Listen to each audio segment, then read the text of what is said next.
রবিন, নিজের শাস্তি কমাতে চাইলে সত্যিটা সবার সামনে স্বীকার করো। হোয়াট?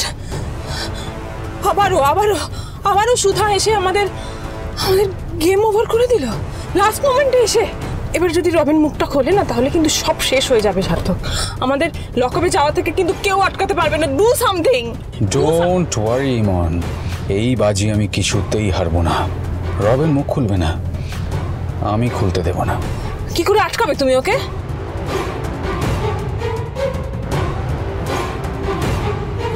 চলুন চলুন। এই বড়বউকে পাশাপাশি দাঁড় করো। পরশু রাতে তেজ বসু মল্লিক আমাদের হাসপাতালের রেকর্ড রুমে এসেছিলেন ওনার 5 বছর পুরনো কিছু রিপোর্ট রেকর্ড রুম থেকে বের করতে। আমি খবর পাই উনি হাসপাতালে এসেছেন, তাই ছুটি থাকা সত্ত্বেও পৌঁছে যাই ওখানে যাতে ওই রিপোর্ট ওনার হাতে না পড়ে। সবটা আগে থেকে প্ল্যান করা ছিল। আমি ইচ্ছে করে তেজ বসু মল্লিককে তাতাচ্ছিলাম, ওনার দিকে তেড়ে যাচ্ছিলাম যাতে উনি নিজেকে বাঁচাতে আমার ওপর আঘাত করেন, আর উনি সেটাই করলেন। আর আমি মরার অভিনয় করলাম।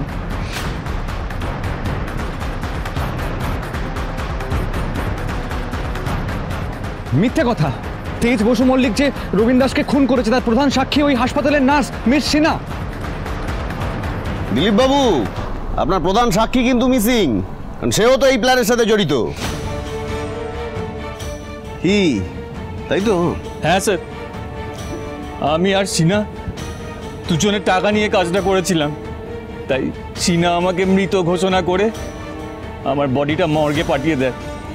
সেখান থেকে একটা আনক্লেমড বডি আমার জায়গায় রাখা হয়, সেটাই দীপু আর আমার স্ত্রীকে দেওয়া হয়েছিল।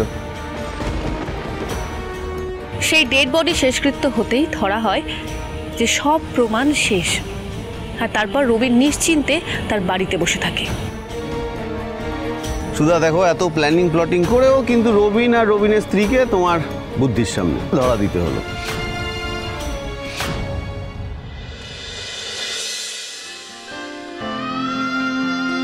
সুধা, আমি যে কি বলে তোমাকে থ্যাংক ইউ বলবো, যেখানে আমি ছোট ছোট জিনিসে তোমার উপর সন্দেহ করেছি, সেখানে আমার ঘাড়ে খুনের দায়ে তারপরে তুমি আমাকে ট্রাস্ট করেছো, এত বড় রিস্ক নিয়েছো তুমি।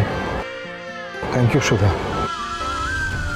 আমি জানতাম তেজ তুমি কোনো অন্যায় করতে পারো না, এই খুন তুমি করতে পারো না, সেই বিশ্বাস আমার ছিল।